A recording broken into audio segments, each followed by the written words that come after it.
Let's do legal stuff, the abridged version. There it is. Hi, welcome back to the place to be reviews. I missed you guys. Hail the fandom menace. Hail the place to be reviews. Now, today we're going to talk about Matt Miller and his article, but first we need some context. The Rise of Skywalker takes flight after The Rise of the Trolls. That came out, yes, that's right, yesterday. But these were from last year, remember? Remember all the Russian bots that were tanking The Last Jedi? And Russian bots were review bombing it? Because Rian Johnson's subversive masterpiece just couldn't be bad enough to fail on its own, could it? Political influences? Russian bots? Trolls chasing these virtuous actors off social media? Well, that wasn't really the case, because all this has since been debunked because, well, Morton Bay's whole scientific survey was very, very flawed. We are briefly going to cover this article from Matt Miller, contributor from Esquire magazine. It doesn't matter if Star Wars The Rise of Skywalker is good or bad. Toxic fans will try to destroy it. Now, this guy is and has been a complete just asshat who's a narrative-pushing shill. And let's see, it's Rian Johnson's Twitter feed, the movie. Last year I wrote a series of articles critical of what I called toxic Star Wars fandom.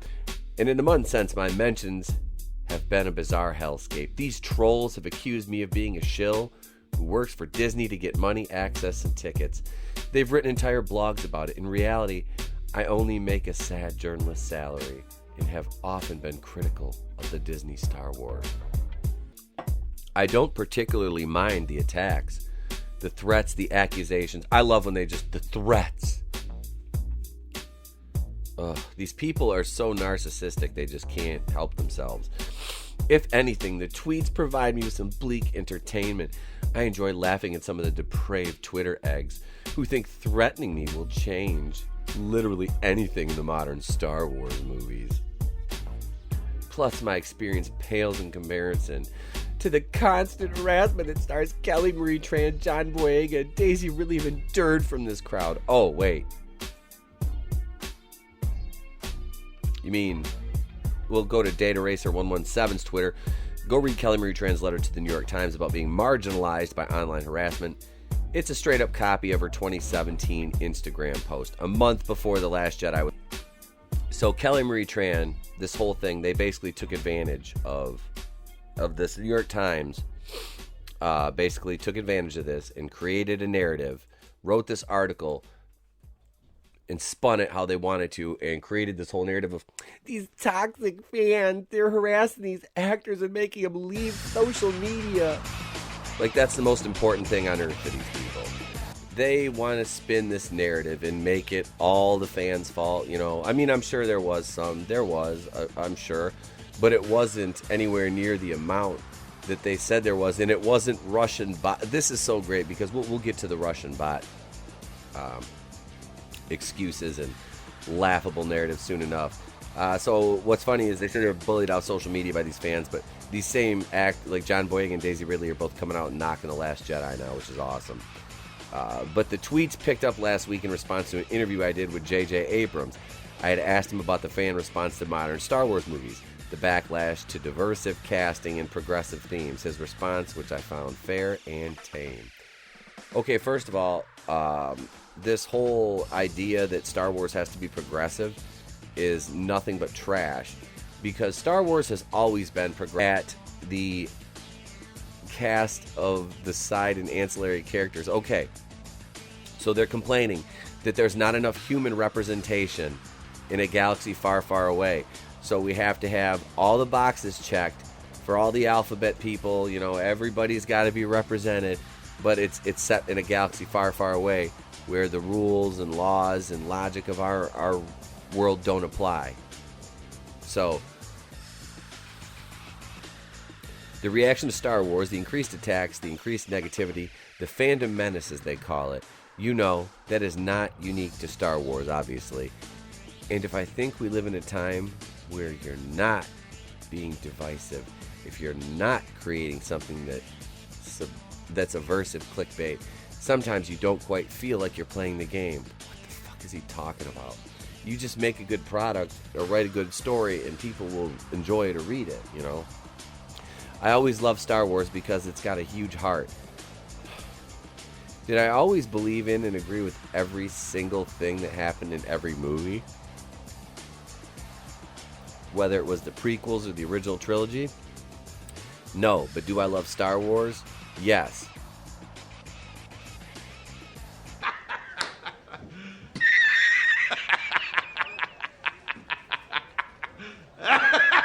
So for me, I hope, and I'm sure naively, that we can return to a time where we give things a bit more latitude.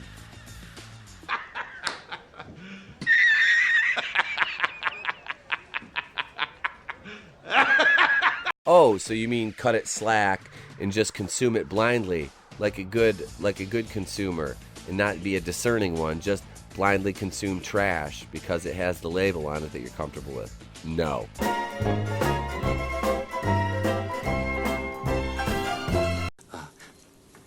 Oh, there it is. There it is. Respect we reject. We don't have to agree with everything to love something.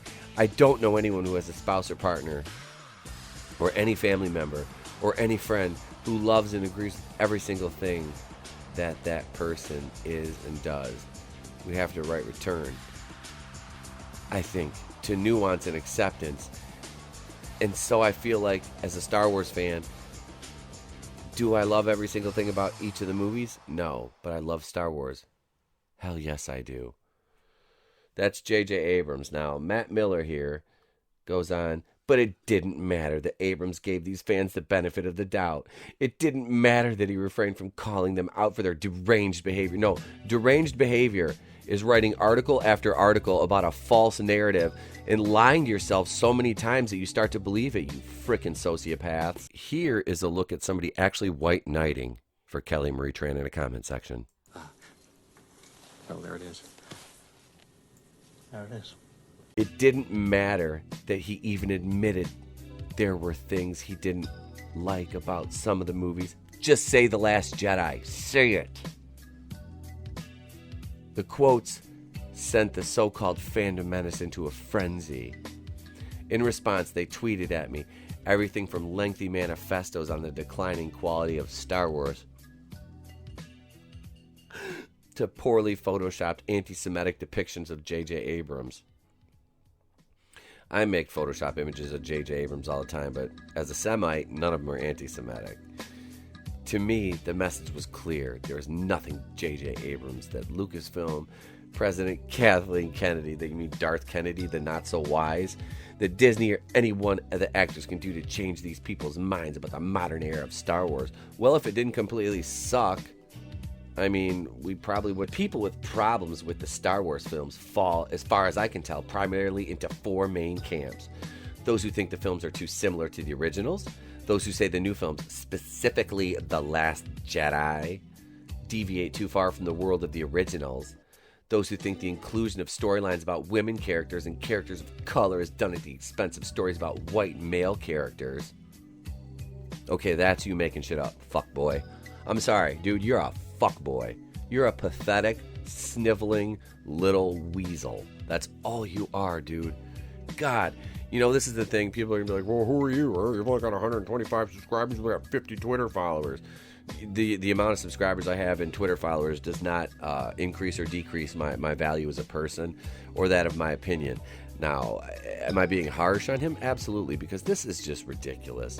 Like, these people just keep on lying to everybody, including themselves, which is truly pathetic.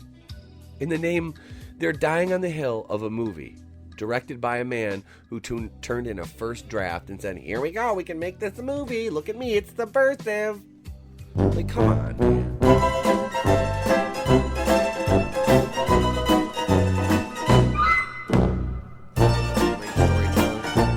Then I've got a piece of a bridge I want to sell you. Ugh. Sometimes fans are pissed off at all these things at once, making it unclear what it is that would make this particular breed of Star Wars fans happy at all. In an interesting report on the Disney era of Star Wars, the Wall Street Journal reported that the films have become so polarizing that Russian troll farms are capitalizing on the discord to encourage the appearance of division in the U.S. more broadly. And with that, Disney seems to have no idea what, if anything, would make fans happy. Oh, God, the stupidity is strong. Oh. Ugh. The disinformation campaign has made it hard for Lucasfilm executive and members of a story group charged with plotting the franchise's trajectory to understand fans' true concerns. One former story group member said, "Did racism spurred by online trolls drive the rejection of Miss Tran's character, or was it the broader issue of how our character's arc was developed in the film? What's the note behind the note?" the person said. Often the person added, "Fan responses boil down to 'don't change a thing I love.'" These are so stupid. Like, these people are just idiots. Like, they really think everybody's just going to buy this? There is a distinction between those who hate Star Wars for political reasons and those who just think the new movies are bad. The refrain goes something like, "They are not racist, they just don't like what Disney did with Star Wars. It's okay not to enjoy these movies. And it's great to be critical of the content from a massive media conglomerate that pretty much has a monopoly on every major beloved Hollywood property that's popular today. But more often than not, critical fans are responding to something much bigger than dissatisfaction with the Luke Skywalker becoming a reclusive, bitter hermit.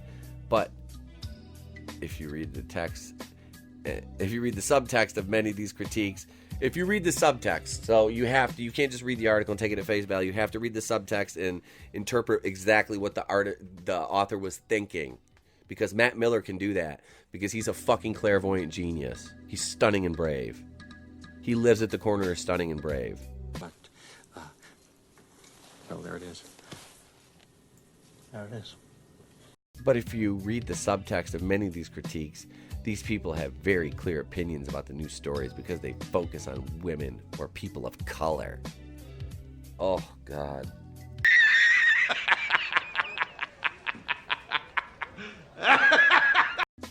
Oh, the phrase I read a lot when it comes to criticism of Disney Star Wars is that these movies should keep an SJW, social justice warrior, politics out of Star Wars. The idea that including diverse voices is some sort of political agenda, they're responding to an industry, and Disney specifically, that's finally attempting to make strides in on-screen representation.